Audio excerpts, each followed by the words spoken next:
Busy. Ang kanyang kalaban ay isang explorer na si Oliver Bandun. Si Oliver Bandun ang ika-apat na tao na nag-ikot na sa mundo. Natalo ang grupo ng San Diego at mabilis na tumakas ang Suez Vice-Presidente ng Pilipinas na si Temorga. Iniwan ng San Diego habang nanakot. At makalipas ang halos 400 taon ay nakita ang mga labi ng San Diego. 1 kilometro layo sa Fortune Island na Batangas. Kapag nahukay ng mga gamit sa San Diego ay napatunayan kung gaano malaki ang nagampanan ng Pilipinas noon ng panahon ng Galleon Trade. Nagsilbi rin itong time capsule sa ating nakaraan. Sari-saring nagsangkapan ang nakita sa San Diego. Ilan lamang sa mga ito ay mga kanyon, Diego ware, talis, aquarium gawa sa ivory, Chinese flake. Nakapamanghang makakita ng mga ganitong kasangkapan na ginamit 400 taon na nakakalipas. Ang lahat ng mga bagay na ito ay maituturing na national treasure, kaya walang nakumbasang halaga ng mga ito. Ito naman ang seryong pagtatak ni Antonio de Morga na pinagtatatak niya ng mga mahalagang kasulatan. Ito yung papatunay na ang barkong nahanap na ang barkong San Diego. Iba't ibang uri din ng mga banga ang nakita dito sa San Diego. Ang ilan ay nagmula pa sa China, Vietnam at Espanya.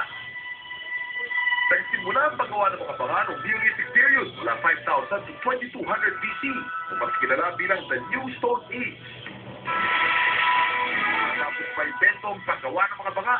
Mga sinaunang sino naman ang unang naglagay at nagpukit ng disenyo sa mga banga.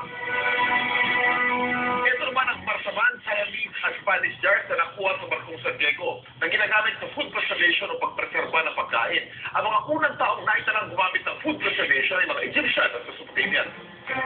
Dahil sa tagal sa laot ng mga pantaragat, kinailangan nilang gumawa ng paraan para hindi masira ang kanilang pagkain. Ang mga isda at karneng iniimbak nila sa baka ay nilalagyan ng asin. Tinatanggal ng nitrates ang mga mikrobyo ng karne hanggang sila'y ma-dehydrate at mamatay. Kaya napipigilan ang pagdami ng mikrobyo at mas napapatagal ang karne. Osmosis ang tawag sa prosesong ito. Pero alam niyo ba na kauna-unang naka-invento ng mabisang food preservation ay isang French chef na si Nicolas Appert. Pinagsagan siyang father of canning. Noong 1809 ay naging matagumpay siya sa pagpreserba ng pagkain na nilalagay sa loob ng mga bote. Sa paglalayag ng San Diego, gumamit ito ng simpleng navigational tools na gawa sa tanso. Ang tawag dito ay astronomical rig. Ito ang sinaunang kompas na nagbigay ng direksyon sa barko. Ito naman ang astrolabe. Ito yung nagbibigay ng direksyon sa barko sa pamamagitan ng sinag ng araw at posisyon ng mga bituin sa langit. Ang astrolabe ay isang Greek word na may ibig sabihin to shake a star. Na-invento ito ng Gregong astronomer at mathematician na si Hipparchus noong 160 BC. Pero ginagamit lang ito noon sa astronomy o pag-aaral ng mga bagay na matatagpuan sa kalawakan, gaya ng mga bituin at planeta. Ginamit din ito sa astrology o pangunguna sa kapalaran ng tao, pamamagitan ng pagbasa sa mga kilala niyan, mga planeta at bituin. Ang astronomical rig naman ay isang uri ng kompas kung saan merong magnetized needles na nagtuturo ng direksyon.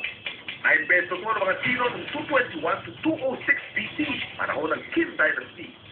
Si Admiral Zheng He, ang pinakapopular na marine explorer ng China, na rin ang kauna-unahang naitala at gumamit ng kompas.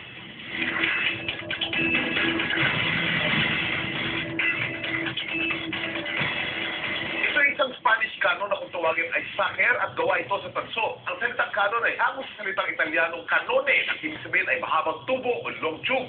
Punong-puno ng pulbura ito dito sa kanyang puwitan, merong butas. At ito naman ang cannonball na pinakabana ng kanyon. Nilalagay na sundalo sa dulo ng kanyon.